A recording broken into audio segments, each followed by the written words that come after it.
Hello everyone, Shri IAS academy में आपका स्वागत है। जैसा कि आप जानते हैं कि श्री आईएएस एकेडमी ने यूपीएससी प्रीलिम्स 2024 के लिए सीसैट की क्लासेस की शुरुआत की थी। सीसैट की क्लासेस के अंतर्गत ये हमारी रीजनिंग की क्लास है और रीजनिंग की क्लास में भी ये हमारी क्लास 7 है।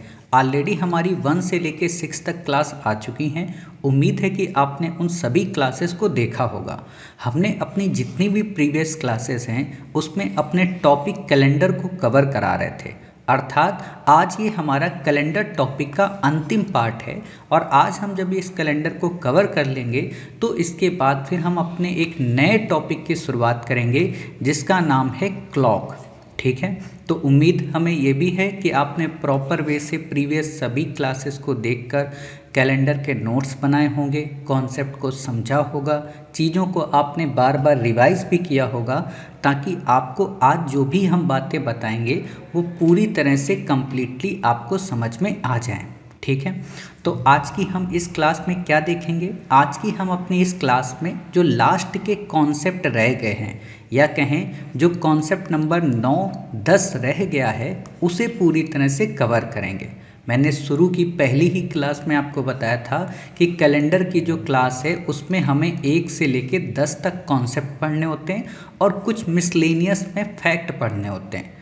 तो आज की क्लास में हम पहले 9 नंबर कॉन्सेप्ट को कवर करेंगे, फिर 10 को कवर कराएंगे और लास्ट में कुछ बेसिक फैक्ट आपको बताएंगे। 2 से 3 फैक्ट होंगे जो कि आपको याद रखने हैं, आपको ताकि कोई दिक्कत ना आए, कोई बाहरी टाइप का कोई प्रश्न अगर कोई पर्सन आपसे पूछे तो आपको दिक्कत ना आए। ठीक है, इससे पहले हम अपनी क्लास शुरू करेंगे और सबसे पहले एक क्विक रिवीजन जो कि हम ऑलरेडी करते हैं अपनी क्लास 1 से लेकर क्लास 6 तक का एक क्विक रिवीजन करेंगे 10 से 15 मिनट में, ताकि आपको ये लगे कि आपने जो पुरानी चीज़ें पढ़ी थी वो आपको अभी भी याद हैं। और वैसे यही स्टडी का एक सबसे बेस्ट तरीका होता है कि हम आपको प्रीवियस बातें भी बता दें, ताकि जब आप नई बातें सीखें तो आपको दिक्कत ना आए। क्लियर? तो आज की अंतिम क्लास हो जाएगी। अब आप में से कई सारे बच्चों के मन में 1-2 प्रश्न होंगे। ठीक है, वो प्रश्न क्या होंगे? प्रश्न आपके मन में ये होंगे कि सर ये जो कैलेंडर की अंतिम क्लास है, तो क्या इस क्लास के बाद हमें और कोई कॉन्सेप्ट या और कोई ट्रिक्स या और कोई टैक्टिक्स पढ़ने की ज़रूरत नहीं है? तो है ज़रूरत। तो आपके मन में आएगा कि आप वो फिर कहाँ से कराएंगे और कब कराएंगे? तो मैंने आपसे क्या वादा किया था पहली क्लास में कि हम आपको पहले सारी क्लासेस प्रोवाइड करेंगे। जब क्लास का कोई एक टॉपिक कवर हो जाएगा तो उसकी कुछ प्रैक्टिस सीट प्रोवाइड करेंगे और प्रैक्टिस सीट में ही वो नए नए तरीके, वो नए नए फॉर्मूले बताएंगे जिससे आप उस क्वेश्चन को सॉल्व कर सकें। तो पहले क्या होगा कि जैसे अभी मान लो एक कैलेंडर का टॉपिक आपका कवर हो गया, तो कैलेंडर के टॉपिक को कवर करने के बाद हम आपको पीडीएफ देंगे जो कि 100 प्रैक्टिस सीट की होगी क्वेश्चन की। ठीक है, उसके 2 से 3 दिन बाद फिर आपको 200 क्वेश्चन की प्रैक्टिस सीट देंगे और फिर उसके 5 दिन बाद आपको फिर से 200 की प्रैक्टिस सीट देंगे। मतलब आपको कैलेंडर टॉपिक में टोटल हम 500 क्वेश्चन प्रैक्टिस सीट के रूप में देंगे। समझ रहे? अब जब आप ये 500 क्वेश्चन कर लोगे खुद से, और जो आपको नहीं आएंगे वो तो हम बताएंगे ही बताएंगे आपको डाउट सेशन के रूप में, और जब वो आपको आ गए, ठीक, फिर भी हम क्या करेंगे कि इन 500 प्रैक्टिस क्वेश्चंस की क्लासेस आपको प्रोवाइड करा दें कि इस क्वेश्चन को आपको कैसे सॉल्व करना चाहिए, इस क्वेश्चन को आपको कैसे सॉल्व करना चाहिए, ताकि आपको ये भी पता रहे कि जो हमने कॉन्सेप्ट 1 से 10 तक पढ़ा है, कहाँ पर कौन सा कॉन्सेप्ट लगाना चाहिए और कहाँ पर नहीं लगाना चाहिए। अभी क्या होगा ना कि आपने कोई भी सवाल देखोगे तो आप उसमें 10 कॉन्सेप्ट लगा सकते हो, आंसर सब में आएगा, लेकिन दिक्कत क्या है कि हमारा जो टाइम है वो ज़्यादा कंज्यूम होगा। तो टाइम को सेव करने के लिए या शॉर्ट में क्वेश्चन को सॉल्व करने के लिए हमें इन प्रैक्टिस सीट को करना पड़ेगा। ठीक है, और जब आप ये प्रैक्टिस सीट कर लोगे, प्रैक्टिस सीट करने के बाद आप समझ जाओगे कि अच्छा इस क्वेश्चन में हमको कॉन्सेप्ट नंबर 2 लगाना था, इसमें 4 लगाना था, इसमें 7 लगाना था, इसमें 8 लगाना था। ठीक, तो फिर आपको संडे को सीसैट की टेस्ट सीरीज मिलेगी। 15 अक्टूबर के बाद से, जैसा कि जीएस के संदर्भ में मैंने आपको बताया। ठीक है, तो फिर आप उस सीसेट की टेस्ट सीरीज को जब सॉल्व करोगे जाके, वो टॉपिक वाइज टेस्ट सीरीज होगी अभी। मतलब ऐसा नहीं होगा कि हमने एक साथ सारे के सारे टॉपिक के क्वेश्चन दे दिए, नहीं, अभी वो टॉपिक वाइज होगी। जो ये आप 500 क्वेश्चन करोगे ना, इन्हीं का थोड़ा अपग्रेड वर्जन जो यूपीएससी से रिलेटेड होगा, उस पे आधारित वो टेस्ट सीरीज होगी। तो आप जब फिर से टेस्ट लगाओगे तो आपको ये पता चल जाएगा कि अच्छा ऐसे सॉल्व करना है, और फिर उसका भी हम आपको एनालिसिस प्रोवाइड कराएंगे, यानी कि डिस्कशन। तब आप ये मानना कि आपका अब कैलेंडर कवर हुआ। समझ गया? वैसे तो कहने का सीधी सी बात है, मैंने आपको कॉन्सेप्ट सारे बता दिए। अब ये है कि इन कॉन्सेप्ट्स का एप्लीकेशन कैसे करना है, कैसे इम्प्लीमेंट करना है, वो सिखाना रह गया। तो मेरा यही फॉर्मूला होता है कि जब तक मैं आपको शून्य से शिखर की ओर ना ले जाऊं, तब तक मैं ये नहीं कहता कि हाँ मैंने कंप्लीट करा दिया। ठीक है, और आप भी ये मत मानना, क्योंकि पूरी चीज़ कभी कंप्लीट नहीं होती। वैसे तो मार्केट में आपको जितने भी अध्यापक मिलेंगे, टीचर मिलेंगे, वो आपको कह देंगे कि हाँ आपका कैलेंडर हो गया है, अब आप अपना घर से कर लेना। लेकिन मैं उसको पूरी तरह से नहीं मानता हूँ। मेरा कहने का मतलब ये है कि जब तक बच्चे को पूरी तरह से चीज़ें ना आए, तब तक वो चीज़ अधूरी है। मास्टर को सब कुछ आने से क्या फ़ायदा जब तक बच्चे को ही ना आए। ठीक है, तो अब आप समझ गए कि हमारा जो ये सीसेट का कोर्स है वो क्या है एक तरीके का, कि सीसेट की पहले आपको क्लास करनी है किसी भी टॉपिक की, फिर आपको उन प्रैक्टिस सीट को खुद से सॉल्व करना है, फिर आपको उनका पूरा डिस्कशन सुनना है, फिर आपको टेस्ट सीरीज़ सॉल्व करनी है, फिर आपको उस टेस्ट सीरीज का डिस्कशन पूरी तरह से सुनना है। तब जाकर आप मानना कि वो टॉपिक आपका, या कहें कैलेंडर, पूरी तरह से कवर हुआ।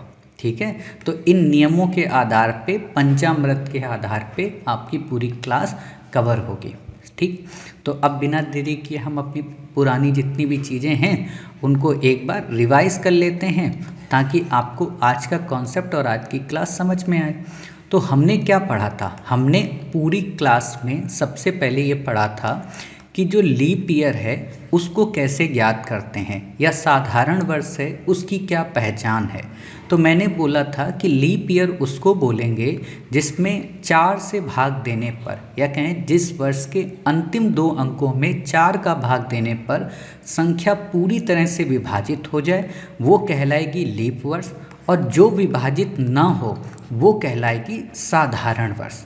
इसी में एक कॉन्सेप्ट और दिया था शताब्दी वर्ष का। उसमें मैंने कहा था कि पूरी के पूरे ईयर में 400 से भाग देंगे, और अगर पूरा डिवाइड हो जाएगा तो हम कहेंगे कि वो शताब्दी वर्ष लीप वर्ष है, और अगर वो डिवाइड नहीं होगा तो हम कहेंगे कि वो एक तरीके का नॉर्मल ईयर या साधारण वर्ष है।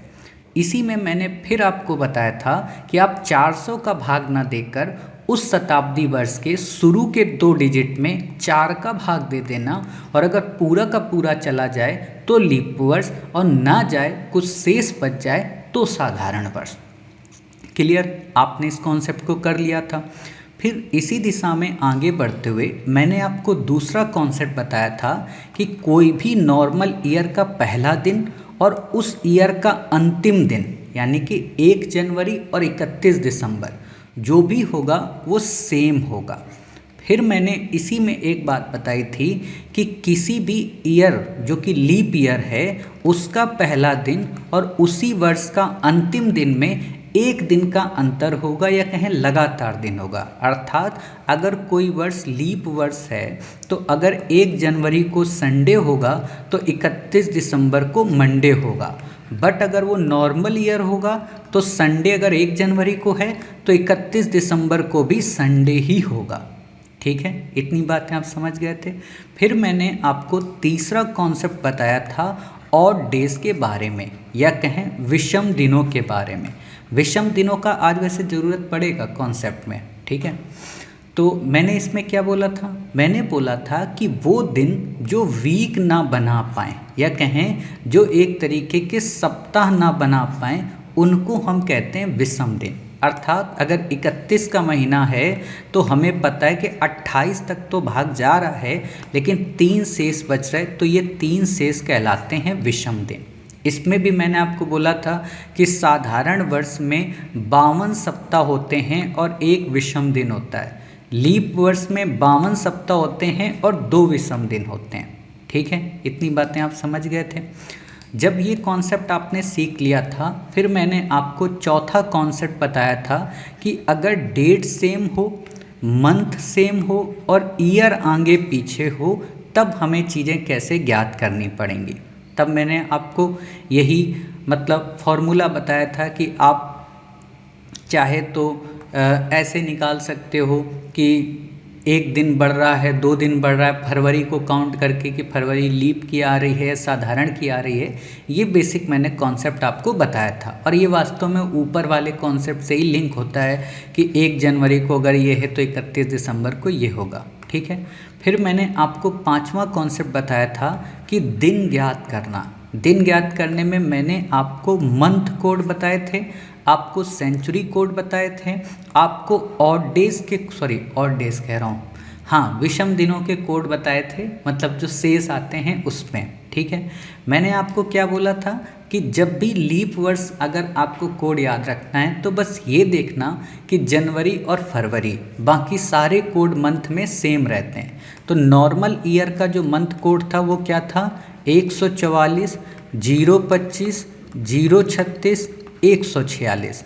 और मैंने लीप ईयर का कोड क्या बताया था कि सिर्फ 03 मतलब जनवरी और फरवरी का बदलेगा, बाकी पूरा का पूरा सेम रहेगा।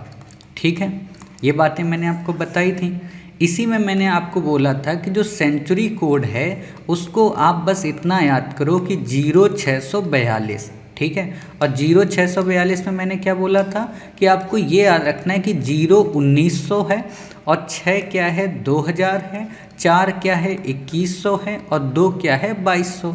इसी को पीछे रिवर्स कर दो फिर से कि 0642 हम यहाँ 1500 भी कर सकते हैं, 1600 भी कर सकते हैं, 1700 भी कर सकते हैं और 1800 भी कर सकते हैं। 1800 से 1899, 1700 से 1799, 1600 से 1699 और 1500 से 1599। मैंने क्या बोला था कि केवल ये 3 पूछे जा सकते हैं और ये 1800 वाला, बाकी आपको नहीं याद रखना है। फिर मैंने इसी में जब आपको ऑड डेज वाला कॉन्सेप्ट बताया था, उसमें पहली ही लाइन बोली थी कि शनि जो है वो 0 पे रहेगा और 1 पे जो आएगा वो आपका संडे आएगा। अब इसी से आपको निकालना है कि 1 संडे हो गया, 2 मंडे हो गया, 3 आपका ट्यूसडे हो गया, 4 आपका वेडनेसडे हो गया, 5 आपका थर्सडे हो गया और 6 आपका फ्राइडे हो गया। क्लियर, इतनी ही बातें आपको यहाँ पर याद रखनी थी।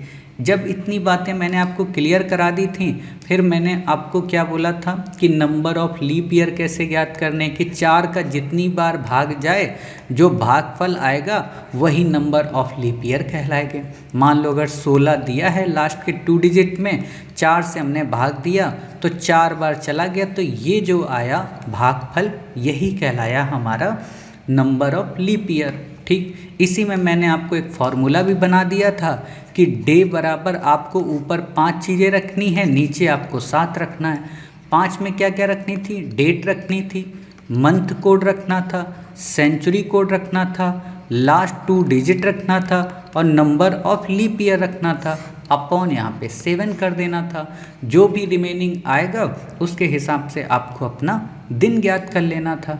फिर मैंने इसी का एक सब पार्ट बताया था कि अगर एक दिन सही है या गलत है और दूसरे को पूछो, उसी को रेफरेंस में देखे, तो मैंने क्या बोला था कि चेक करना जो दिया गया दिन है वो कितना आगे पीछे या वो कितना सही और कितना गलत है, और जितना सही गलत होगा उतना ही हम आगे जो दूसरा दिन है उसको निकालेंगे, उसमें पता चल जाएगा। ठीक है, फिर मैंने आपको छठा कॉन्सेप्ट बताया था कि जो कैलेंडर हैं वो समान कब होंगे।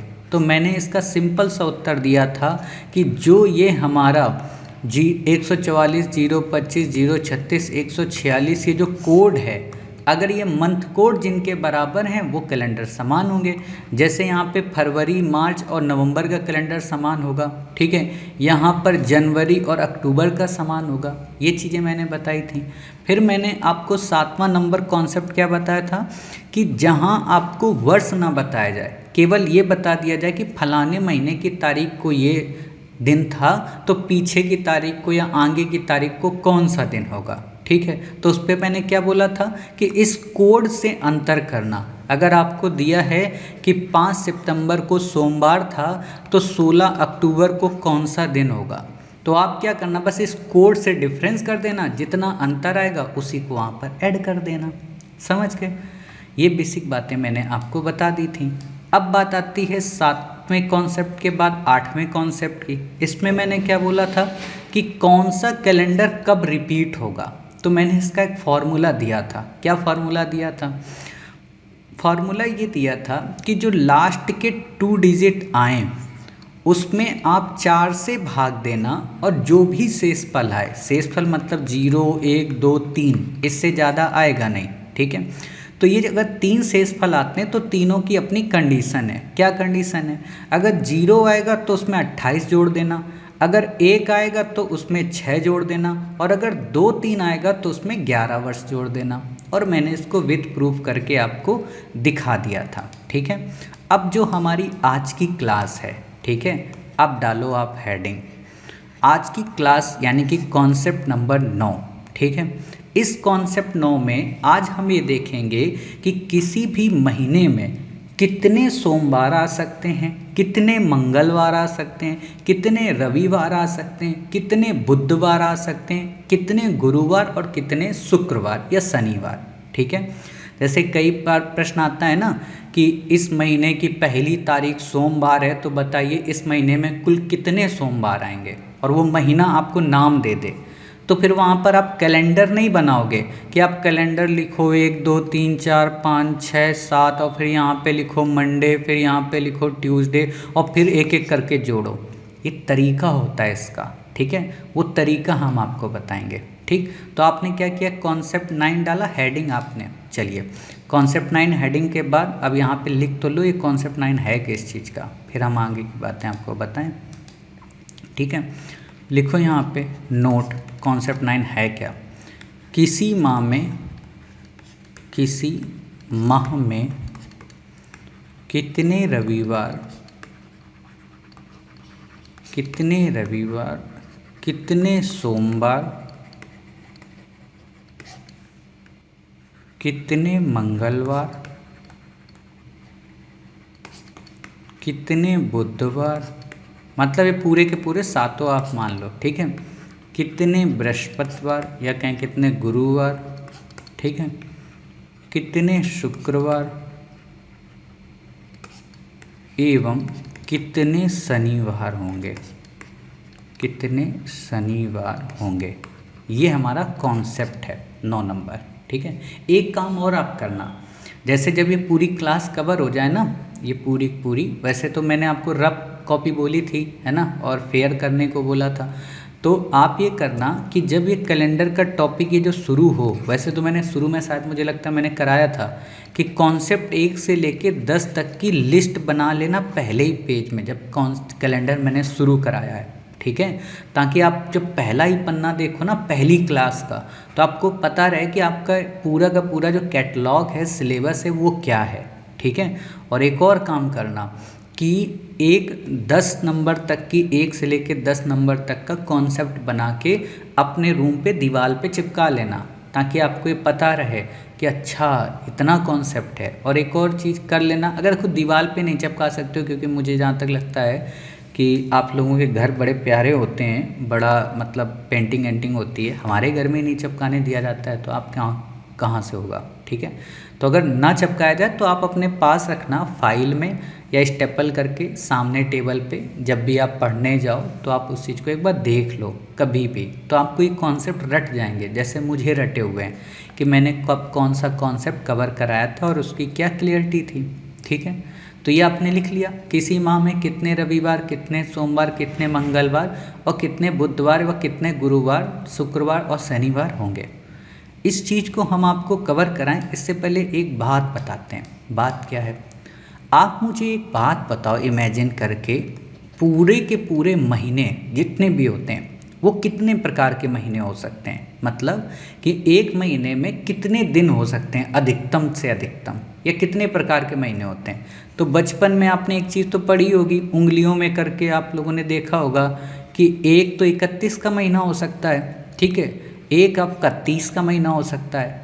फिर आप जब थोड़े बड़े हुए तो आपने क्या सीखा कि एक महीना 28 का भी हो सकता है और एक महीना 29 का भी हो सकता है, ठीक है। अब ये 28 का कौन होगा, फरवरी होगी, और 29 की भी कौन होगी, फरवरी होगी। 29 की फरवरी कब होगी, जब लीप होगा, और 28 की कब होगी, जब ये साधारण होगा, ठीक है। मैंने ये बातें क्यों बताई, मैंने इसलिए बताई कि अगर हम इस 9 नंबर कॉन्सेप्ट को पढ़ रहे हैं, कितने रविवार, कितने सोमवार, कितने मंगल, कितने बुध, तो हमें इन 4 फिर कॉन्सेप्ट को पढ़ना पड़ेगा।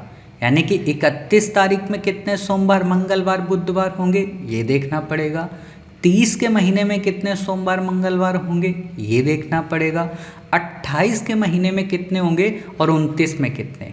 आपको ये क्वेश्चन में नहीं देगा कि 28 फरवरी, ऐसा नहीं देगा। आपको जो क्वेश्चन में देगा वो ये देगा ऐसे करके कि लीप वर्ष फरवरी, लीप वर्ष फरवरी का पहला दिन अगर सोमवार है, का पहला दिन सोमवार है, ठीक है, मंडे है, ठीक, तो 15वां दिन कौन सा होगा, समझ गए। तो यहाँ तभी कर पाओगे ना जब आपको पता होगा, अच्छा फरवरी है, लीप वर्ष की कह रहा है, मतलब 29, ठीक है।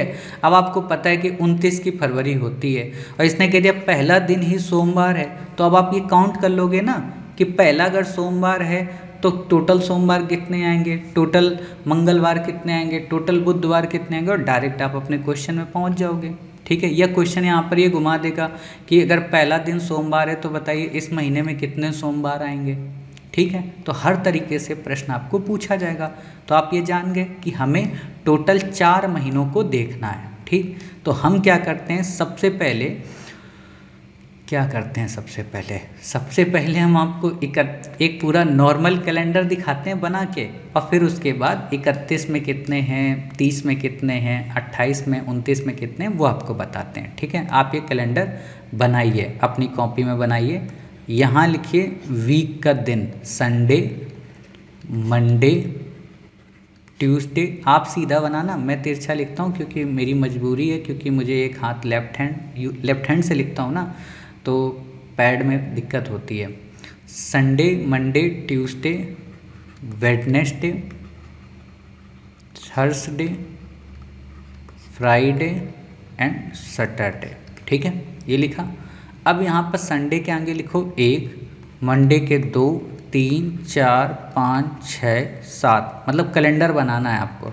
यहाँ 8, 9, 10, 11, 12, 13, 14, 15, 16, 17, 18, 19, 20, 21, 22, 23, 24, 25, 26, 27, 28, 29, 30 और 31 हमने लिया, ठीक है। वैसे तो यहीं से समझ में आ जाएगा, मैं तो फिर भी आपको अलग अलग करके लिखा दूंगा, लेकिन फिर भी नॉर्मल आप ये मान के चलो कि कैलेंडर ऐसा ही होता है, ठीक है। अगर संडे को हम 1 तारीख माने तो, ठीक, बाकी आप अपने अनुसार कुछ भी मान लेना, उससे कोई फर्क नहीं पड़ेगा, वो भी लिखा दूंगा कौन से, ठीक। अब आप एक चीज़ देखो यहाँ पे, जब आप ये देख रहे हो कि संडे को 1 तारीख है तो टोटल संडे कितने आ रहे हैं 31 के महीने में, आप कहोगे सर 3 और 2 5, मतलब 5 संडे आ रहे। मंडे कितने आ रहे, ये भी आपके 5 आ रहे हैं, ठीक है। और ट्यूसडे कितने आ रहे, ये भी 5 आ रहे हैं। मतलब 31 का अगर महीना है, पहला दिन अगर संडे है तो वो 5 बार संडे आएंगे।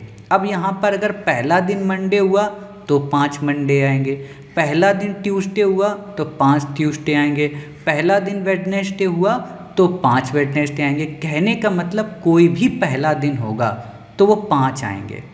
क्लियर इतनी बातें। बाकी के जितने भी दिन होंगे वो केवल और केवल 4 बार आएंगे। ये ध्यान रखना कि 5 और 4 का यहाँ कॉम्बिनेशन रहेगा। नहीं समझ में आया है बस लिख लो, अभी आगे समझोगे, ठीक है। तो इसको आपने बना लिया होगा। चलिए अब हम लिखते हैं 31 दिन के कैलेंडर में, 31 दिन के कैलेंडर में, 31 दिन के कैलेंडर में, ठीक है, कितनी बार सप्ताह के दिन आएंगे। सप्ताह के दिन मतलब रविवार से लेके शनिवार तक कितनी बार सप्ताह के दिन आएंगे, ठीक है, कितनी बार क्वेश्चन मार्क लगा लेना, ठीक। तो आप यहाँ पे फिर से कैलेंडर बनाओ, ठीक है, संडे, मंडे, इसमें कंजूसी मत करना, ट्यूसडे है ना, Wednesday, Thursday, Friday and Saturday. अब यहाँ पे लिखो 1 2 3 4 5 6 7 8 9 10 11 12 13 14 15 16 17 18 19 20 21 22 23 24 25 26 27 28 29 30 31, 31 तक का महीना है, ठीक है। अब जब 31 तक का आप महीना पढ़ रहे हो और आपको पता है कि पहला दिन अगर संडे है, ठीक है, तो हमारा पहला दिन संडे होने के कारण 5 संडे आएंगे, फिर 5 उसका अगला दिन आएगा और फिर 5 उसका अगला दिन, और ये आपको पता है कि संडे के बाद मंडे आता है, मंडे के बाद ट्यूसडे। तो कॉमन सी बात है कि पहला दिन जो भी होगा वो 5 बार आएगा और उसके जो बाकी के 2 और दिन होंगे वो भी 5-5 बार आएंगे 31 के महीने में, ठीक है। बाकी ये जितने होंगे वो सब 4 बार आएंगे। अब यहाँ सपोज करो, ठीक है, सपोज क्या, सपोज ये करो कि अगर पहला दिन सैटरडे होता, ठीक है, सपोज करो कि पहला दिन आपका सैटरडे होता तो अगला दिन क्या होता, संडे होता, फिर मंडे होता, फिर ट्यूसडे होता, फिर वेडनेसडे, फिर थर्सडे, फिर फ्राइडे। तो क्या होता कि पहला सैटरडे, संडे और मंडे, तो ये तीनों 5-5 बार आते। अब सपोज करो अगर पहला दिन ही फ्राइडे होता तो फ्राइडे के बाद सैटरडे आता, फिर संडे आता, फिर मंडे आता। सीधी सी बात है, जो भी पहला दिन होगा 31 के महीने में वो 5 बार आएगा, ठीक है। बस इससे ज़्यादा आपको यहाँ पे नहीं याद रखना है। अब नीचे आप यहाँ पे चाहे तो लिख लो, ठीक है, लिख लो यहाँ पे 5 संडे, 5 मंडे, 5 ट्यूसडे। कॉन्सेप्ट ना समझ में आए फिर भी लिख लेना, हो सकता है कि पहली बार में ना समझ में आ रहा हो, क्वेश्चन जब लगाओगे तब समझ में आ जाए, ठीक है। लिखो 5 संडे, 5 मंडे, 5 ट्यूसडे, अर्थात 3 दिन, अर्थात लिखना सप्ताह के 3 दिन, अर्थात सप्ताह के 3 दिन, अर्थात सप्ताह के 3 दिन, सप्ताह के 3 दिन 5 बार रिपीट होंगे, 5 बार पुनरावृत्त होंगे, ठीक है। कौन से दिन पुनरावृत्त होंगे ये भी लिख लेना, कॉमा, कौन से दिन पुनरावृत्त होंगे। क्वेश्चन मैंने बना के लिखवा दिया था कि अगर क्वेश्चन भी आ जाए तो आप कर लो। वो दिन पुनरावृत्त होंगे, वो दिन ही पुनरावृत्त होंगे जो 1 2 3 तारीख को शुरू हुए हैं। अब समझ गए कि 1 2 3 तारीख को जो भी दिन होगा, मान लो 1 को मंडे है तो वो 5 बार मंडे आएगा पूरे महीने में, अगर 31 का महीना है। अब समझ में आ रहा है, चीज़ें क्लियर हो रही। मान लो 1 तारीख को मंडे है और वो महीना क्या है, 31 दिन का है, तो मंडे उस पूरे महीने में कितने होंगे, 5 होंगे। अब अगर सोचो उस महीने में 2 तारीख को ट्यूसडे है तो उस पूरे 31 के महीने में कितने ट्यूसडे होंगे, 5 ट्यूसडे होंगे, ठीक है। मतलब ये आपका एक तरीके का ट्रिक है, ठीक। तो आपको बस ऐसे करके चीज़ें याद करनी है। अब जो बाकी बचे होंगे, ठीक है, अब यहाँ पे लिख लिए, जैसे आपने 3 दिन 5 बार पुनरावृत्त होंगे, कौन से दिन पुनरावृत्त होंगे? वो दिन ही पुनरावृत्त होंगे जो 1, 2, 3 तारीख को शुरू हुए हैं। बाकी के शेष सप्ताह के दिन 4 बार ही पुनरावृत्त होंगे। ठीक है, 4 बार ही पुनरावृत्त होंगे। अब यहाँ पे लिख लो 4, 5, 6, 7। ठीक है, इस तारीख को आने वाले, अर्थात लिख लो यहाँ पे, अर्थात 4, 5, 6 तारीख को आने वाले दिन। समझ गए? बस अब 4 मान लो, 1 को सोमवार था, ठीक है, 1 को अगर मंडे था तो 2 को क्या हुआ? ट्यूसडे, 3 को क्या हुआ? वेडनेसडे। ये तो 5-5 बार आ गए। अब जो थर्सडे होगा, जो फ्राइडे होगा, जो सैटरडे होगा और जो संडे होगा, वो केवल 4 बार ही आएगा। क्लियर? यही बात मैं यहाँ पे समझाना चाह रहा हूँ। आप लिख लो, अर्थात सप्ताह के 3 दिन 5 बार पुनरावृत्त होंगे। कौन से पुनरावृत्त होंगे? वो दिन पुनरावृत्त होंगे जो 1, 2, 3 तारीख को शुरू हुए हैं। बाकी के शेष जो दिन हैं वो 4 बार ही पुनरावृत्त होंगे, अर्थात 4, 5, 6 तारीख को आने वाले दिन। ठीक, इतना कॉन्सेप्ट क्लियर हुआ? चलिए अब अगला यहाँ पे क्या लिखो, क्या लिखो, अगला कॉन्सेप्ट बताएं क्या? चलो कुछ नोट लिख लो ताकि आपको याद तो रहे जो बातें मैंने बताई अभी। लिखो, किसी भी माह में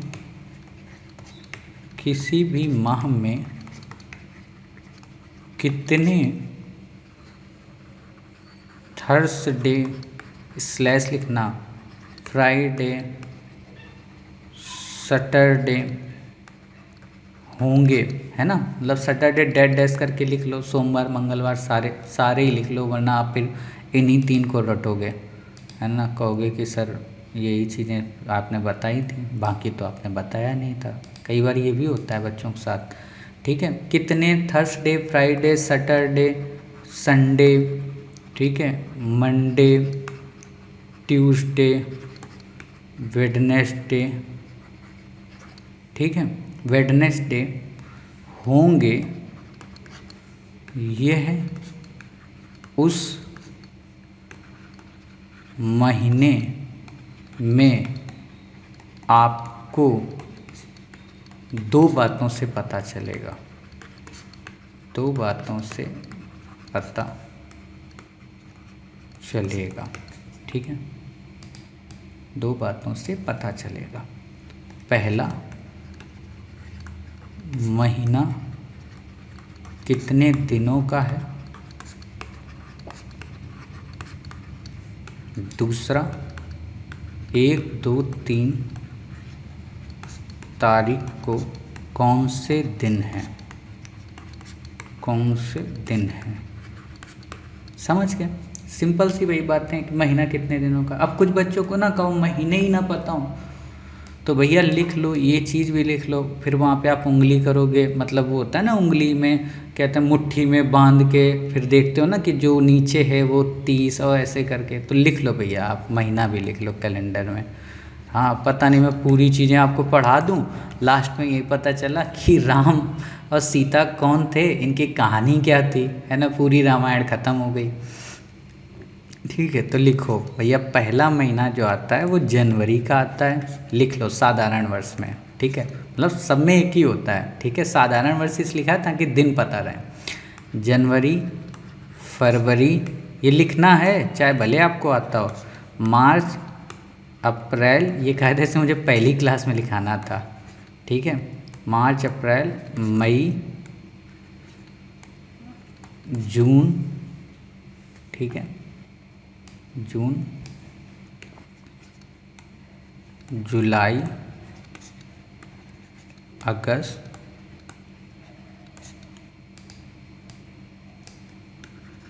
सितंबर, अक्टूबर, नवंबर और ये आपका दिसंबर। ठीक, ये आपका दिसंबर। तो तो साधारण वर्ष में यहाँ ऐसे लिखो, रुको वो साधारण वर्ष को वहाँ से हेडिंग हटाओ, साधारण वर्ष में दिन, ठीक है, और लीप वर्ष में दिन, लीप वर्ष में दिन, यहाँ लिखो महीनों के नाम। ये हेडिंग साधारण वर्ष ना डालो, यहाँ पे हेडिंग डालो क्या, लीप वर्ष, सॉरी लीप वर्ष कह रहा हूँ, यहाँ डालो महीनों के नाम। बचपन में पढ़ा था ना महीनों के नाम, माह के नाम, ठीक है, माह के नाम, साधारण वर्ष में दिन और लीप वर्ष में दिन, ठीक है। तो आपको पता है कि जनवरी में साधारण वर्ष में कितने दिन होते हैं, 31, लीप वर्ष में भी 31, फरवरी में साधारण वर्ष में 28 और लीप वर्ष में 29, ये दो बातें याद रखनी। मार्च में कितना होता है, 31 होते हैं, ठीक है, इसमें भी 31, अप्रैल में 30, मई में 31, जून में 30, ठीक है, ये ध्यान रखना। जुलाई में 31, अगस्त में 30 होते हैं अगस्त में, नहीं भैया अगस्त में भी 31 होते हैं, ठीक है, यही आपको अंतर याद रखना है, क्योंकि यहीं पे आपकी उंगली बदल जाती है, ठीक है। 31 अगस्त, सितंबर में 30, अक्टूबर में 31, नवंबर में 30, दिसंबर में 31, क्लियर। अब बाकी यहाँ पर भी ये सब सेम ही रहेंगे, अप्रैल 30 रहेगा, मई 31 रहेगा, जून 30, जुलाई 31, अगस्त 31, सितंबर 30, अक्टूबर 31, ठीक है, और आपका नवंबर 30, दिसंबर 31। अब इनको आप चाहे तो जोड़ लो, ठीक है, चलो जोड़ के भी दिखा देते हैं। 8, 1, 9, 1, 10, 1, 11, 1, 12, 1, 13, ठीक है, रुको, 8, 1, 9, 1, 10, 1, 11, 1, 12, 1, 13, 1, 14, ठीक है, 15 की 5, एक हासिल हुआ, 3, 3, 6, 3 का 9, 3 चौक 12, 3 15, 3 18, 3 7 21, 3 8 24, 3 9 27, 3 9 30 और 2 32 और 3 35 और एक हमारा जो बचा था वो कितना 36, ठीक है, 365 हो गया। इसमें क्या जोड़ना है, एक दिन और जोड़ देंगे तो 366, क्लियर हो गया। तो अब आप ये गलती मत कर देना, ये ध्यान रखना जुलाई और अगस्त के महीने 31 के होते हैं, ठीक। तो ये आपको पता चल गया कि अगर आपको दे देगा ना कि जनवरी माह की पहली तारीख को सोमवार है, तो आपको ये नहीं सोचना पड़ेगा कि जनवरी 31 की है कि 30 की है, ठीक है, आपको याद आना चाहिए। समझ गए इतनी बातें, ये मैंने आपको लिखा दिया। अब लिखो अगला इसमें नियम, अगला नियम क्या है, 30 दिनों वाला है ना, लिखो नोट अगला नियम, अगर महीना 30 दिनों का हुआ, 30 दिनों का हुआ, तो कॉमन सी बात है, अगर आपने अभी देखा होगा, ठीक है, Sunday, Monday, Tuesday, Wednesday, Thursday, Friday and Saturday, ये आपने देखा, ठीक है। आपको क्या करना है, लिखो 1 2 3 4 5 6 7 8 9 10 11 12 13 14 15 16 17 18 19 20 21 22 23 24 25 26 27 28 29 और ये 30। अब 30 दिन का हुआ तो मतलब जो भी पहली तारीख को होगा दिन, वो 5 बार कितनी बार आएगा, केवल 2 बार आएगा। बाकी के जो दिन हैं वो 4 बार कितनी बार आएंगे, 5 बार आएंगे, बस यही डिफरेंस है, ठीक है, कि बाकी के जो दिन आएंगे वो एक कम मतलब बढ़ जाएंगे और यहाँ पे 5 वाले कम हो जाएंगे, समझ गए। तो अब आपको क्लियर हुआ कि हाँ, अगर महीना 30 का हुआ तो क्या होगा कि जो पहली तारीख को दिन होंगे वो 5 बार केवल 2 बार आएंगे, तो यहाँ लिख लो 5 बार, यहाँ लिख लो 4 बार, ठीक। बाकी तो मैंने आपको हिंदी लिखाई दी थी पहले, ठीक, फिर भी चाहे तो लिख लो इसी के नीचे, वरना आप कहोगे कि सर इसमें भी लिखा देते, क्या दिक्कत थी, ठीक है। लिखो, नोट करके डाल लो, लिखो 30 दिनों के कैलेंडर, 30 दिनों के माह के कैलेंडर में केवल 2 दिन ऐसे होंगे जो 5 बार पुनरावृत्त होंगे। वो दिन कौन से होंगे? वो दिन कौन से होंगे? अर्थात महीने की 1 व 2 तारीख ही महीने की 1 व 2 तारीख वाले, महीने की 1 व 2 तारीख वाले, अर्थात महीने की, इसको भी इरेज कर देते हैं, महीने की 1 व 2 तारीख वाले दिन ही 5 बार पुनरावृत्त होंगे।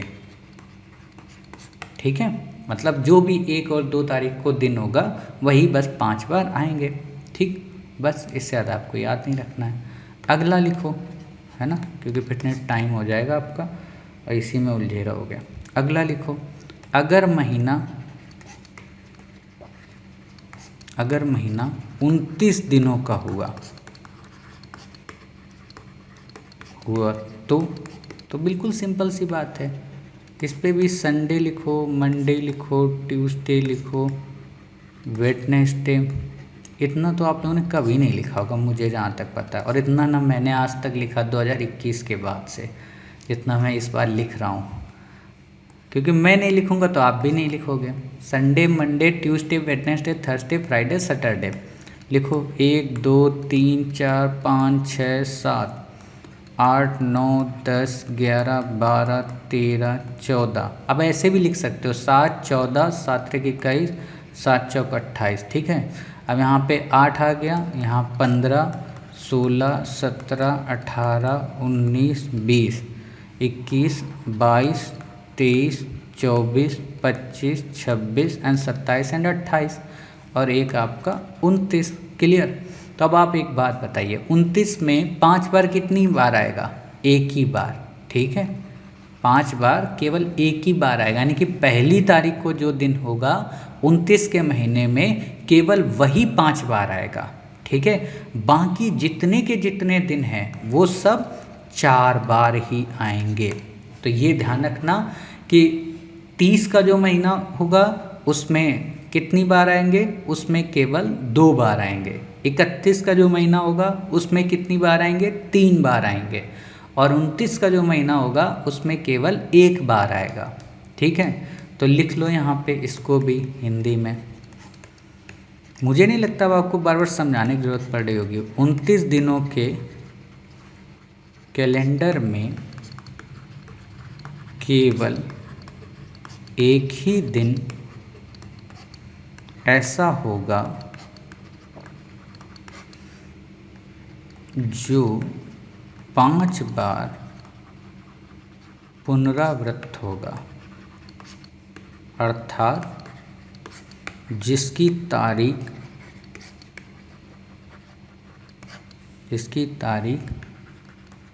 माह की 1 होगी। मतलब 1 तारीख को जो भी दिन होगा केवल वही और वही 29 दिनों के कैलेंडर में 5 बार आएगा, बाकी सब के सब 4 बार ही आएंगे। ठीक है, इतनी बातें लिख ली। अब लास्ट एक बात और लिख लो। ठीक है, लास्ट मतलब कॉन्सेप्ट, तो ये वाला हमारा कॉन्सेप्ट कवर हो जाए। अगर महीना 28 दिनों का हुआ तो, ठीक है, तो क्या वो गाना नहीं है एक, मतलब पता नहीं कौन सा गाना है, मुझे याद ही नहीं है। Sunday, Monday, Tuesday, Wednesday, Thursday, Friday and Saturday. ठीक है, 1 2 3 4 5 6 7 8 9 10 11 12 13 14 15, 16, 17, 18, 19, 20, 21, 22, 23, 24, 25, 26, 27 एंड 28। ठीक है, तो आप यहाँ पे एक चीज़ क्या देख रहे हो कि कोई भी दिन यहाँ पे आपका 5 बार नहीं आ रहा है, सब के सब आपके कितनी बार हैं, 4 बार। अर्थात अगर आपसे प्रश्न आ जाए कि साधारण वर्ष की जो फरवरी है, आपको ऐसे नहीं देगा कि 28 फरवरी में दिन है ना, आपको बस ये दे दे कि साधारण वर्ष के फरवरी माह में पहला दिन अगर सोमवार है तो इस महीने में कितने सोमवार आएंगे, तो आपको ऑप्शन में दे दे 2, 3, 4, 5 और ऑप्शन नन। ठीक है, तो आप यहाँ पर क्या बताएंगे, आप ऑप्शन बताएंगे सर 4। ठीक है, आप यहाँ पे ऑप्शन 4 बताएंगे, 5 का जिक्र नहीं करेंगे। क्यों, क्योंकि 28 का यहाँ पे दिन है, तो जो भी पहला दिन होगा वही क्या कहते हैं आपके 28 दिन में उतनी ही बाहर आएगा। ठीक है, यानी कि संडे आपके 4 आएंगे, मंडे भी 4 आएंगे, जितने भी वीक के दिन है, क्योंकि सब क्या हो जा रहा है, अब यहाँ पे पुरानी वाली बुद्धि लगा लो कि विषम दिन यहाँ कुछ बच ही नहीं रहा है, तो सबके सब सेम हो गए। ठीक है, तो आप यहाँ पर बस नीचे एक फैक्ट डाल लो, फैक्ट का मतलब नोट एक लिख लो। ठीक है, नोट में लिखो कि 28 दिनों के कैलेंडर में, 28 दिनों के कैलेंडर माह में ऐसा कोई भी दिन, ऐसा कोई भी दिन, कोई भी दिन 5 बार नहीं आएगा, 5 बार नहीं, 5 बार नहीं पुनरावृत्त होगा। 5 बार लिखो, इसको साफ ही करके फिर से लिखाते हैं।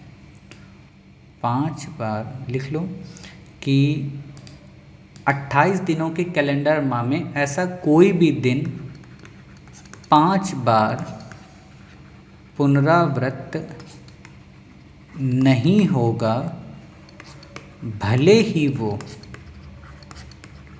ही वो माह की पहली दूसरी तारीख से ही क्यों ना शुरू हुआ हो। समझ गए मैंने यहाँ 3 तारीख क्यों लिखाई, वैसे तो मुझे एक ही लिखानी चाहिए थी, लेकिन मैंने 3 इसलिए लिखा दी ताकि 31 में आप 3 पढ़ते हो तो आपको पता रहेगा। ठीक है, तो इस तरीके से आपने इस कॉन्सेप्ट को देखा। इसको यूज कैसे करना है मैंने अभी बेसिक बता दिया कि आपसे क्वेश्चन ऐसे ही आएगा। ठीक है, बिल्कुल बड़ा करके लिख देगा कॉन्सेप्ट में, जैसे आजकल यूपीएससी ना चीज़ों को कॉन्सेप्चुअल बना रहे, तो आपको मान लो इसने क्वेश्चन दे दिया, क्वेश्चन आपको क्या दिया कि साधारण वर्ष लिख लो जनवरी, साधारण वर्ष जनवरी माह का पहला दिन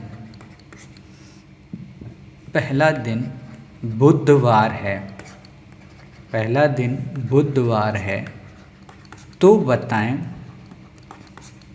इस माह में अधिकतम बुधवार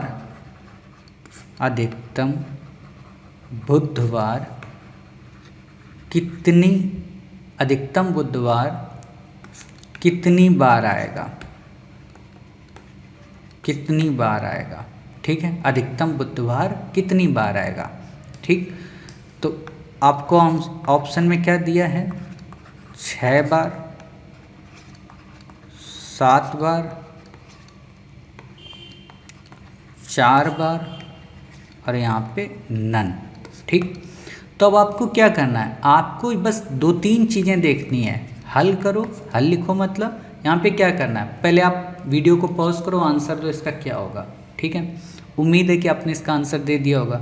अब आपको क्या करना है, आपको ये चेक करना है साधारण वर्ष बोल रहा है, तो साधारण या लीप हम कब चेक करते हैं कि जब महीना फरवरी का हो। ठीक है, तो यहाँ जनवरी हमें चेक करने की ज़रूरत ही नहीं है, तो हमको दिया है क्या, जनवरी माह। अब जनवरी आपने देखा तो आपकी बुद्धि में क्या आया कि जनवरी का जो माह होता है वो 31 दिन का होता है। ठीक है, और 31 दिन वाला कॉन्सेप्ट आपने क्या पढ़ा है कि 31 दिन का कॉन्सेप्ट ये कहता है कि महीने की पहली, दूसरी और तीसरी तारीख को जो भी दिन होंगे वो पूरे के पूरे महीने में कितनी बार आएंगे, 5 बार आएंगे, ठीक है, वो 5 बार आएंगे। तो अब एक बात बताओ, इसने कहा है कि पहला दिन बुधवार है, तो बुधवार इस पूरे के पूरे महीने में यहाँ ये वेडनेसडे कर दो तो कितनी बार आएगा? 5 बार। ऑप्शन में क्या 5 दिया है? नहीं, तो मतलब हमारा आंसर डी सही है, कहें 4 सही है। समझ गए? यही बातें मैं आपको यहाँ पे इस कॉन्सेप्ट में बताना चाह रहा था। क्लियर? चलिए, उम्मीद है कि आपको ये कॉन्सेप्ट पता चल गया होगा। मैं एक बार इस कॉन्सेप्ट को फिर से बता देता हूँ, आप इसको शॉर्ट में लिख लो। अगर 31 दिन का महीना हुआ तो 1, 2, 3 तारीख को जो भी दिन होंगे वो 5 बार आएंगे। अगर 30 का महीना हुआ, 1, 2 को जो भी दिन होंगे, ठीक है, वो 5 बार आएंगे, ठीक है। अगर 29 का महीना हुआ तो 1 को जो भी दिन होगा वो 5 बार आएगा। और अगर 28 को महीना हुआ तो सब के सब यहाँ पे लिख लो 5 बार नहीं आएगा, मतलब कोई भी 5 बार नहीं आएगा, कोई भी 5 बार नहीं आएगा, या लिखो 4 बार आएंगे, 4 बार आएंगे, ठीक है। तो बस इससे आपका ये बेसिक कॉन्सेप्ट पता चल गया, ठीक।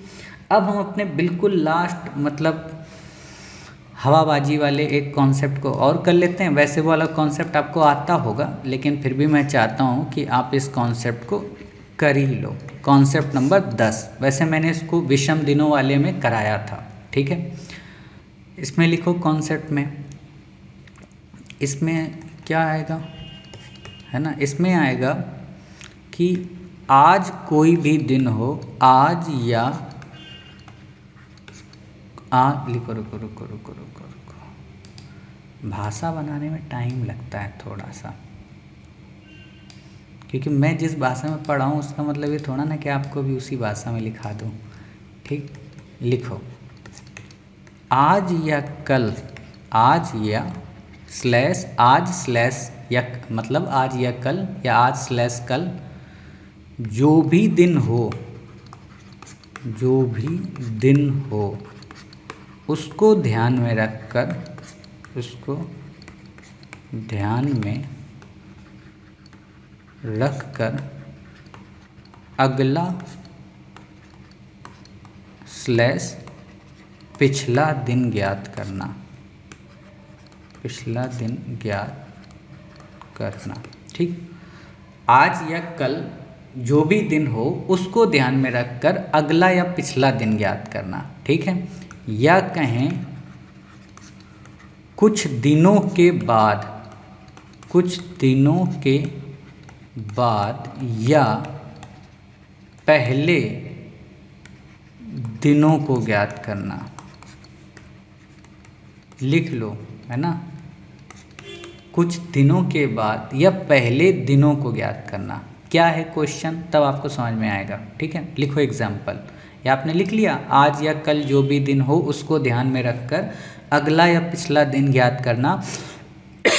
या कहें कुछ दिनों के बाद या पहले दिनों को ज्ञात करना, ठीक है। कुछ दिनों के बाद मतलब क्वेश्चन में आ जाएगा कि 61 दिनों के बाद या 200 दिनों के बाद दिन ज्ञात करना, या 100 दिन पहले ज्ञात करना, कौन सा दिन होगा, बस ये चीज़ कहना चाह रहा हूँ यहाँ पे, ठीक है। क्वेश्चन लिखो, आप तब समझ जाओगे। लिखो एग्जाम्पल, एग्जाम्पल क्या, यदि आज रविवार हो तब 61 दिनों के बाद, 61 दिनों के बाद कौन सा दिन होगा, ठीक है। ABCD 4 ऑप्शन मैंने आपको यहाँ दिए, आपकी मर्जी हो तो आप पहले ही सॉल्व कर लो वीडियो को पॉज करके, ठीक है। ट्यूसडे, वेडनेसडे, संडे, मंडे, ठीक है। तो अभी आपको 4 ऑप्शन दे दिए, अब इनमें आपको सॉल्व करना है, तो जिनको आता है वो सॉल्व कर लें वीडियो को पॉज करके, ठीक है। उम्मीद है आपने वीडियो को पॉज करके सॉल्व किया होगा। तो अब आपको हम बताते हैं बिल्कुल सिंपल तरीका, जो पुराना आपका तरीका है, ठीक है, उसमें क्या करना है आपको। आपको क्या दिया है, कह रहा है कि टुडे क्या है, टुडे है आपका संडे, आज है संडे, और बोला 61 दिनों के बाद कौन सा दिन होगा। तो कुछ आपको नहीं करना है, जितने भी दिन आपको दिए जाएं, 61 दे, 144 दे, 500 दे, 2000 दे, जो भी दिन दे उस दिन में आपको 7 से भाग दे देना है। ठीक है, 7 से भाग पूरा पूरा चला जाए, ठीक है, वो वही दिन आएगा जितना पूरा पूरा चला गया। क्यों? क्योंकि 7वां दिन, हर 7वां दिन क्या होता है, रिपीट होता है। ठीक, बट जो शेष बच जाए तो उसमें जो बाकी जो दिन वो शेष के होते हैं उनको जोड़ देना, आपको अगला दिन मिल जाएगा। या कहें सामान्य भाषा में अगर मैं कहूँ कि जो दिन 61 दिन अगर टोटल दे, 114 दिन दे, 200 दिन दे, इनमें तीनों में जो भी दिन सप्ताह बना लें, जितने भी दिन सप्ताह बना लें, तो वो एज इट इज वही दिन होगा। ठीक है, सप्ताह बनने के बाद जो शेष बचता है उसमें उतने दिन और ऐड कर दें। ठीक है, नहीं समझ में आया तो देखो मैं आपको दिखाता हूँ एक बार। आपने यहाँ क्या देखा, 61 दिया है, तो हम 61 में क्या करेंगे, 7 का भाग देंगे। तो 7 का भाग दो, 7 सत्ते 49, 67 56, 7 9 63, वो ज़्यादा हो रहा है तो 67 हम यहाँ पे क्या करेंगे, 56 करेंगे। शेष कितना बचा, 5 शेष बचा। अब यहाँ हमें इस पॉइंट से मतलब नहीं है, भागफल से कोई मतलब नहीं, हमें मतलब है शेषफल से। अब ये शेषफल हमारा यहाँ 5 आया। अब यहाँ वो वाला तरीका मत लगा देना कोई बच्चा कि सर 0 शनिवार 1 रविवार, ये मत लगाना, यहाँ वो नहीं लगेगा। ठीक है, यहाँ क्या करना है कि ये जो 5 आया है, ठीक, और आपको टुडे क्या दिन बताया था, आपको टुडे बताया था संडे, इस संडे में आपको और 5 दिन जोड़ देने हैं। ठीक है, तो अब आपको पता है संडे, अब संडे में 5 दिन आप जोड़ो तो क्या होगा, संडे में आप मंडे जोड़ो, ट्यूसडे जोड़ो, वेडनेसडे जोड़ो, है ना, थर्सडे जोड़ो और आपका फ्राइडे, मतलब 5 दिन जब जोड़ोगे तो 1 2 3 4 और ये 5 फ्राइडे आपका मिल जाएगा। समझ गए, ऐसे आपको करना है। अब अगर आपको दे देता कि 61 दिनों के बाद कौन सा दिन होगा, और आपको दे दे कि 5 दिन पहले, मतलब जो आज रविवार है, और दे दे आज से 5 दिन पहले कौन सा दिन था, तो क्या करना है, कुछ भी नहीं, संडे में आपको 5 घटा दो। ठीक है, तो संडे में 5 घटाओगे तो क्या आएगा, एक सैटरडे आएगा, फिर फ्राइडे आएगा, फिर थर्सडे आएगा, फिर आपका वेडनेसडे आएगा, फिर आपका ट्यूसडे, तो मतलब ट्यूसडे हो जाएगा। तब हमें भाग देने की ज़रूरत ही नहीं पड़ेगी। ठीक है, तो आप एक काम करो, लिख लो, इस बात को ही लिख लो ताकि आप कंफ्यूज ना हो। नोट, ठीक है, नोट लिखो, लोट मैंने बोल दिया था, नोट लिखो। ऐसे प्रश्नों में हमें ऑड डेज के कोड का यूज नहीं करना है, कोड का यूज या कोड का उपयोग नहीं करना है। ब्रैकेट में लिख लो, 0 शनि, 1 रवि, ठीक है, 2 सोमवार, 3 मंगल, 4 बुध, 5 गुरु, 6 शुक्र।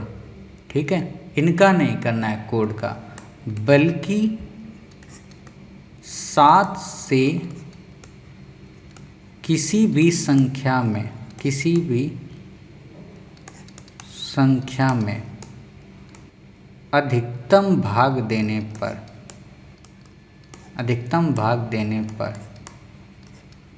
जो शेष बचता है, अधिकतम भाग देने पर जो शेष संख्या बचती है उसे दिए गए दिन में जोड़कर पूछे गए दिन को ज्ञात कर लेंगे। समझ गए? देखो ये क्या कहना चाह रहा है, ये लाइन ये कहनी चाह रही है कि ऐसे प्रश्नों में हम ऑड डेज का यूज नहीं करेंगे। जैसे हम वहाँ पे ऑड डेज करते थे फॉर्मूले वाले में, तो 7 से डिवाइड करने पर जो 5 शेष बचा, तो हमने क्या कर दिया कि 5 का जो दिन होता था उसको लिख देते थे कि थर्सडे हो गया, 6 आता था तो हम फ्राइडे लिख देते थे। बट यहाँ पर ये चीज़ हम नहीं करेंगे, ठीक है। यहाँ पर हम क्या करेंगे, यहाँ पर हम सीधे सीधे जो भी दिन है उसमें उसको जोड़ देंगे। अब कुछ बच्चे कहेंगे सर इस क्वेश्चन में भी तो शेष फल 5 आया तो फ्राइडे आपने यहाँ पे कर दिया। तो भैया वो फ्राइडे कब हुआ है, जब हमने संडे में 5 दिन जोड़े हैं तब हुआ है। और हो सकता है मान लो संडे ना दिया होता, मंडे दिया होता तो, या ट्यूसडे दिया होता तो फिर ये फार्मूला तो गलत हो जाता ना। तो ये इसलिए मैंने लिख दिया कि इन दिनों का काम यहाँ पर नहीं होगा, इस कोड का यूज यहाँ पे नहीं होगा, ठीक है। बल्कि क्या होगा, बल्कि 7 से किसी भी संख्या में अधिकतम भाग देना। अधिकतम का मतलब क्या है कि अब 61 है तो 61 में कितना अधिकतम जा सकता है, 8 बार जा सकता है, ठीक है। 9 बार जाएगा तो फिर 61 से ज़्यादा हो जाएगा, तो उतना नहीं देंगे, अधिकतम जितना जा सकता है, ठीक है। तो ये भाग देंगे। अब भाग देने पर जो शेष संख्या बची, यहाँ कितनी बची, 5 बची, उसे दिए गए दिन में, दिया गया दिन क्या था आपको, संडे दिया था, उसमें 5 को जोड़ देंगे जो शेष आएगा, ठीक है। उसमें दिए गए दिन जोड़कर पूछे गए दिन को ज्ञात कर लेंगे। क्लियर। अब आपको अगर ये कॉन्सेप्ट समझ में आ गया है तो एक क्वेश्चन लिखो। अच्छा एक चीज़ और कुछ बच्चों को मन में आ रहा होगा, सर पहले वाला अगर पूछ दे तो, कि जैसे मान लो क्वेश्चन दे कि आज रविवार है, आज से 5 दिन पहले या 61 दिन पहले कौन सा दिन होगा, ठीक है। तो आप 61 में 7 का भाग दो, ठीक है। जो भी दिन आया शेष में 5 आया उसको आप घटा देना, ठीक है। ये आपका बात वाला दिन आपको बताया था पहले मैंने, अब ये पहले वाला। तो लिख लो, इसको भी कॉन्सेप्ट लिख लो, फिर पता नहीं दिक्कत आ जाए आपको। लिखो नोट में लिखो, यदि प्रश्न में आज के दिन को देकर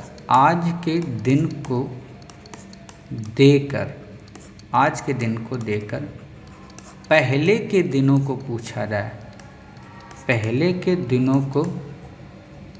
जाए, ना कि बाद के दिनों को,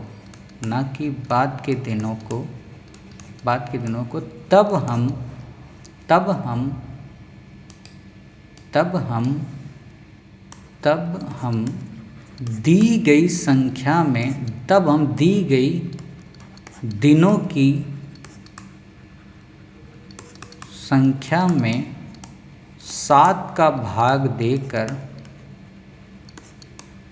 प्राप्त शेषफल को दिए गए वर्तमान दिन में घटाकर पूछे गए दिन का उत्तर ज्ञात करेंगे। समझ गए, वहाँ क्या था, जोड़कर, यहाँ घटाकर, ठीक है। यदि प्रश्न में आज के दिन को देकर पहले के दिनों को पूछा जाए, ना कि बाद के दिनों का, मतलब पहले का अगर पूछा जा रहा है ना कि बाद का, बाद वाले में तो जोड़ना है, पहले वाले में घटाना है, ठीक है। बाद के दिनों को तब हम दी गई दिनों की संख्या, मतलब जो भी दिनों की संख्या दी जाए 110, 150, उसमें भाग तो 7 का ही देंगे, और जो शेषफल आएगा उसको जोड़ करना, बल्कि हम घटा कर पूछे गए दिन का उत्तर ज्ञात कर लेंगे, ठीक है। तो ये इंपॉर्टेंट बात आपको यहाँ पे याद रखनी है, ठीक है। अब एक क्वेश्चन लिखो आप, ठीक है। क्वेश्चन यहाँ पे क्या है कि यदि आज शुक्रवार हो तब 114 दिनों के बाद कौन सा दिन होगा, ठीक है। आप वीडियो को पॉज करना, ऑप्शन पहले देख लो आंसर का, और इसको कोशिश करना कि आप इसको सॉल्व कर सकें, ठीक है। कोशिश करना, ठीक है। आज शुक्रवार है तो सैटरडे होगा, संडे होगा, मंडे होगा, या नन, कोई नहीं होगा, ठीक है। तो हल कमेंट सॉरी कमेंट में उत्तर दे दिया करो तो अच्छी बात है, वरना आप खुद ही कर लो। चलो कोई बात नहीं, कमेंट में नहीं दे पा रहे हो तो। उम्मीद है कि आपने वीडियो को पॉज करके इस प्रश्न को सॉल्व किया होगा। तो आपने कैसे किया होगा? आपने देखा कि आज क्या कह रहा है, आपसे कह रहा है कि टुडे फ्राइडे, ठीक है। फिर क्या कह रहा है, 114 दिन के बाद पूछा है, मतलब हमें जोड़ना है। ये भी ध्यान रखना कि बाद है कि पहले।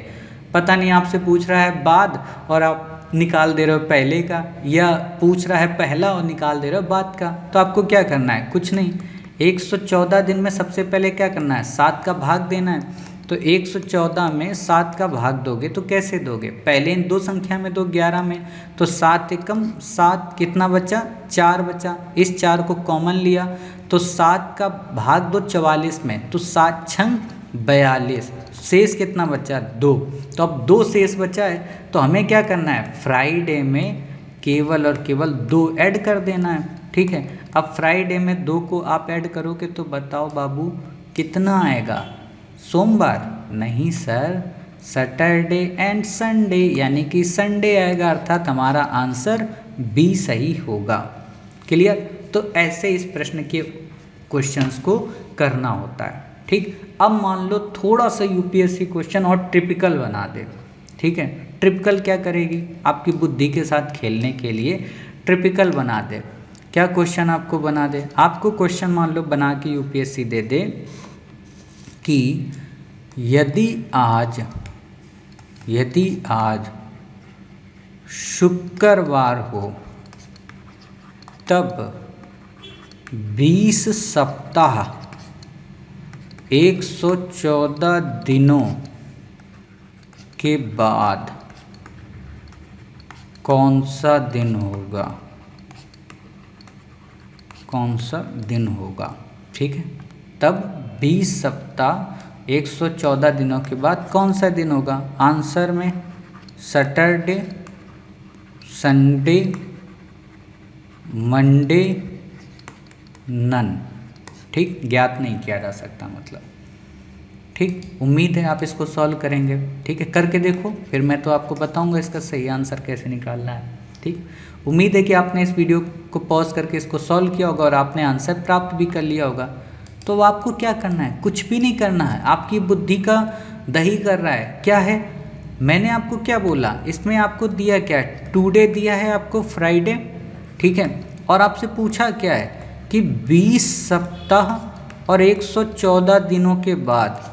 तो ये जितने सप्ताह आपको दे दे, चाहे 20 दे दे, चाहे 500 दे दे, चाहे 5000 दे दे या 5 दे दे, इसका यही मतलब है कि जो सप्ताह है ना, ये भी वही दिन है फ्राइडे।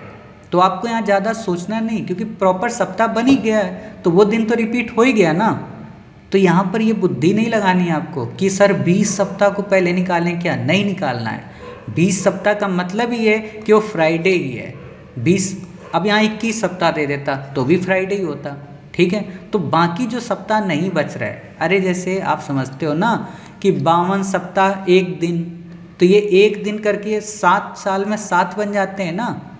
तो बस ऐसे ही आपको यहाँ पे जोड़ना है, ठीक है, कि 52 सप्ताह 114 दिन। तो इस 20 सप्ताह 114 दिन, तो इस 20 सप्ताह से हमें कोई मतलब नहीं है, हमें बस इस 114 दिन से मतलब है। और 114 को तो अभी आपने 7 से निकाला ही है, ठीक है। कितना शेष बचा?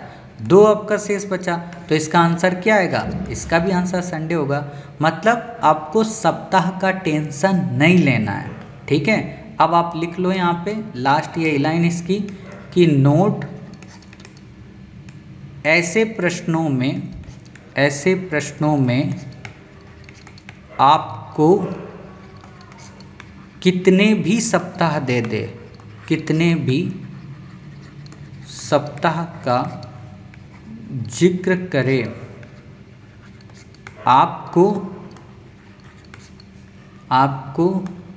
उसे दिया गया दिन ही मानना है, दिन ही मानना है। अर्थात ऐसे प्रश्नों में उन सप्ताहों की कोई वैधता, ठीक है, यानी कि कोई वैल्यू वैधता को लिख लो, कोई वैल्यू नहीं होती है, ठीक है, कोई वैल्यू नहीं होती है। क्लियर इतनी बातें? बस आपको यही लिखना है और आपको यहाँ पे कुछ भी नहीं लिखना है, ठीक है। तो इतनी बातें आप समझ गए। अब जब इतनी बातें समझ गए तो हमारा जो कॉन्सेप्ट है, कॉन्सेप्ट नंबर जो हमारा 10 है वो पूरी तरह से कवर हो गया, ठीक। तो इस तरह से हम कह सकते हैं कि हमारा कैलेंडर का टॉपिक पूरी तरह से कंप्लीट हो गया। अब जब कंप्लीट हो गया तो मैंने आपको क्या बोला था कि मैं आपको कुछ मिसलेनियस फैक्ट याद कराऊंगा। वैसे आप इनको सॉल्व कर सकते हैं, खुद से आप इन मिसलेनियस फैक्ट को देख सकते हैं, बट फिर भी मैं कह दे रहा हूँ कि आप उनको लिख लो और इन मिसलेनियस फैक्ट को क्या करना है, रटना है, ठीक है। इस पर बुद्धि नहीं लगानी है कि ऐसा क्यों सर, फिर ऐसा करवाओगे तो कोई फ़ायदा है नहीं, आपसे पूछेगा है नहीं क्वेश्चन। बस लिख लो, कभी भी कॉन्सेप्ट में अगर आपसे पूछा जाए तो आप सही आंसर निकाल पाओ। लिखो नोट, नोट में लिखो शताब्दी वर्ष का अंतिम दिन हमेशा या तो सोमवार हो सकता है, या तो सोमवार होगा, या तो बुधवार होगा, या तो शुक्रवार होगा, या फिर रविवार होगा। अर्थात शताब्दी वर्ष का अंतिम दिन कभी भी मंगलवार, बृहस्पतिवार या कहें गुरुवार और शनिवार नहीं हो सकता। ये क्या कहना चाह रहा, ये कहना चाह रहा है अपने इस क्वेश्चन में, अपनी इस बात में, कि जो शताब्दी वर्ष होते हैं ना, उन शताब्दी वर्ष का कोई भी वर्ष, ठीक है, कोई भी वर्ष अंतिम जो उनका दिन होगा, अंतिम का मतलब 31 दिसंबर जो होगा शताब्दी वर्ष का, ठीक है, ये 31 दिसंबर सोमवार भी हो सकता है, बुधवार भी हो सकता है, शुक्रवार भी हो सकता है, रविवार भी हो सकता है, लेकिन कभी भी ये 31 दिसंबर आपका मंगलवार, गुरुवार और शनिवार नहीं होगा। आप सोचोगे सर ये क्वेश्चन कैसा आएगा?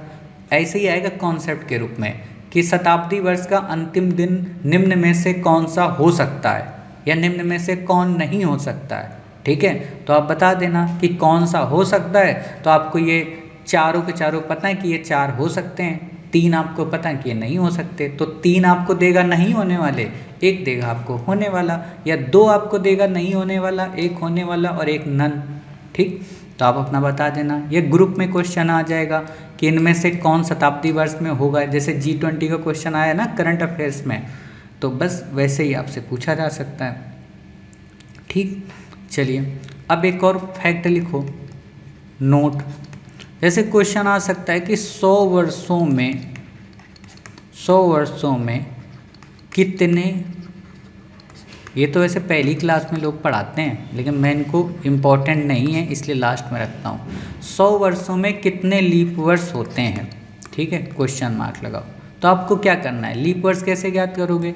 100 में आप 4 का भाग दोगे, ठीक है, तो आपको यहाँ भाग जाएगा तो कितनी बार जाएगा, 25 बार। आप कह दोगे कि सर 25 लीप ईयर होते हैं, तो नहीं बाबू 25 नहीं होंगे। क्यों?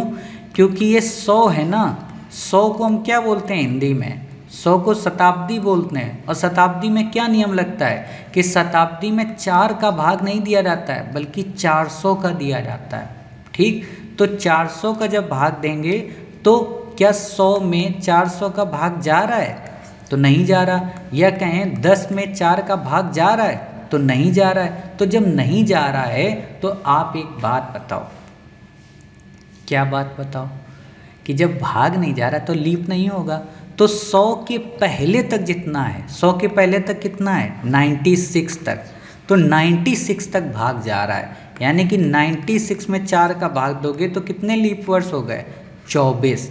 तो यानी कि 100 वर्षों में हमें लीप वर्ष कितने मिलते हैं 24 लीप वर्ष। ये 25वां नहीं होगा, ठीक है, तो ये 25वां आपका गलत हो गया। जैसे आपने 1900 वाला क्वेश्चन किया था ना, उसमें जन्मदिन मनाने वाला मैंने बताया था, फिर आप उसको 1904 पे ले गए थे, बस सेम टू सेम वही चीज़ है, ठीक। तो आप यहाँ पे लिख लो, क्या लिखोगे कि 100 वर्षों में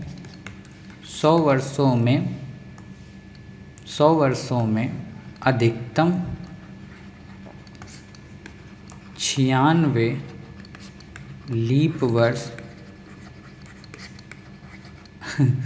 96 कह रहा हूँ, अधिकतम 24 लीप वर्ष होते हैं।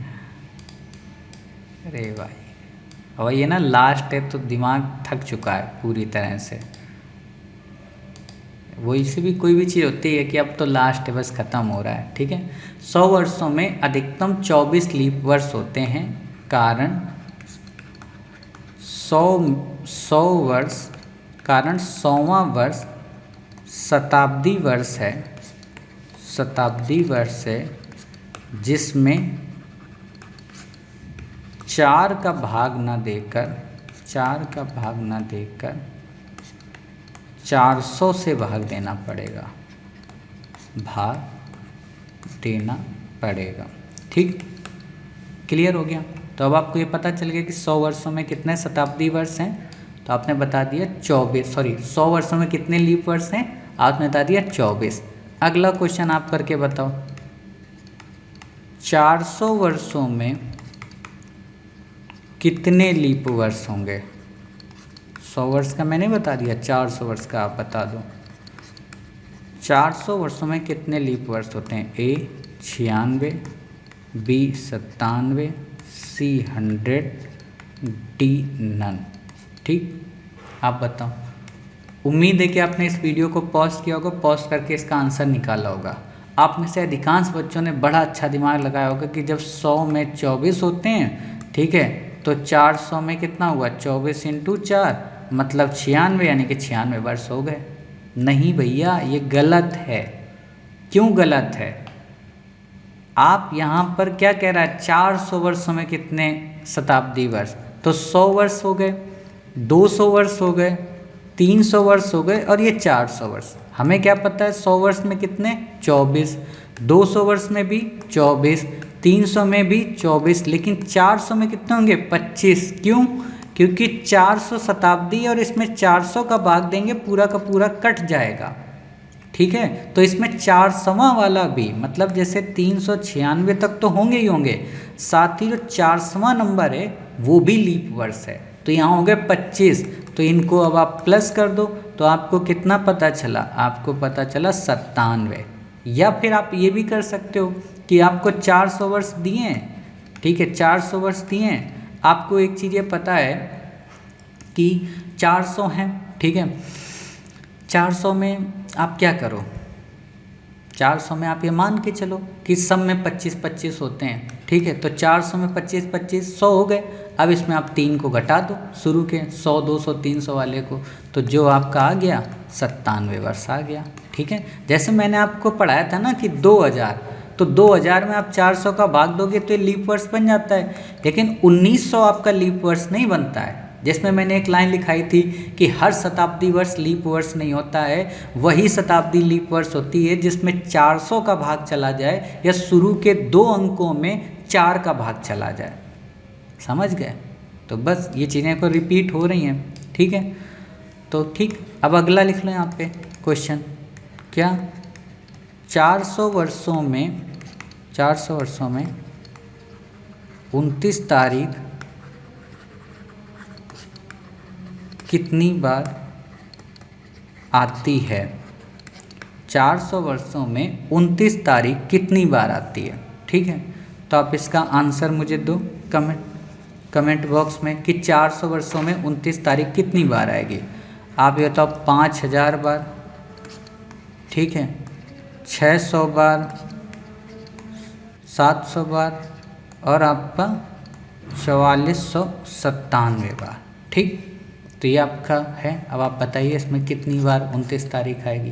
पहले आप खुद से सॉल्व करो। उम्मीद है आपने वीडियो को पॉज करके सॉल्व किया होगा और आंसर इसका आपने निकाल लिया होगा। इसको आपको कैसे करना है, कॉमन सेंस लगाना है। कॉमन सेंस क्या लगाना है, कॉमन सेंस आपको बस ये लगाना है कि एक पूरे के पूरे वर्ष में कितनी फरवरी आती है अधिकतम, मतलब 29 तारीख पूरे के पूरे वर्ष में अधिकतम कितनी बार आएगी। अगर हम फरवरी का महीना स्किप कर दें, ठीक है, तो हमें पता है कि 12 में से 11 बार तो आएगी क्योंकि फरवरी हमने हटा दी।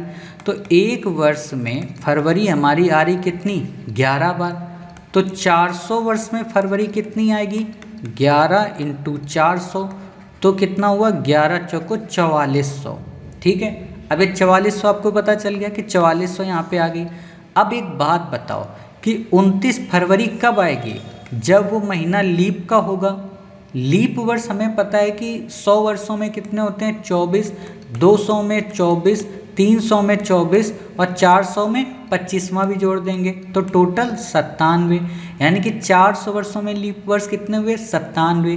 तो 400 वर्षों में लीप वर्ष 97, मतलब 400 वर्षों में फरवरी कितनी हुई, 97, 29 दिनों की। ठीक है, तो हम यहाँ पर 97 जोड़ देंगे तो 4497 हमारा इसका आंसर आ जाएगा। ठीक है, आप में से कुछ बच्चों का समझ में ही ना आया, ये डी इसका आंसर होगा। चलो मैं बता देता हूँ, फिर से एक बार बता देता हूँ। देखो मैंने क्या कहा कि 400 वर्ष में 29, ठीक है, 29 तारीख कितनी बार आएगी। मैंने फरवरी नहीं पूछा, मैंने पूछा 29 तारीख कितनी बार आएगी। तो आप एक बताओ, एक वर्ष में 29 तारीख कितनी बार आती है, 12 बार। 12 बार कब आएगी, जब लीप होगा। तो हम लीप हटा ही देते हैं सीधे सीधे। हम ये मान लेते हैं कि एक वर्ष में फरवरी है ही नहीं, 11 महीने, यानी कि 11 महीने का मतलब कि फरवरी आएगी 29 तारीख आएगी कितनी, 11 बार। तो 29 तारीख एक वर्ष में 11 बार आती है। तो 400 में कितनी बार आएगी, 11 × 400। ठीक है, वैसे मैं इसको कहाँ कराऊंगा, मैथ में। ऐसे ही ये क्वेश्चन ऐसे किए जाते हैं, एक वर्ष में 11 बार। ठीक है, तो 400 वर्ष में कितना होगा, तो 11 मतलब क्रॉस मल्टीप्लिकेशन, क्रॉस × 400/1, जो भी आएगा आपका ये 4400 आ गया।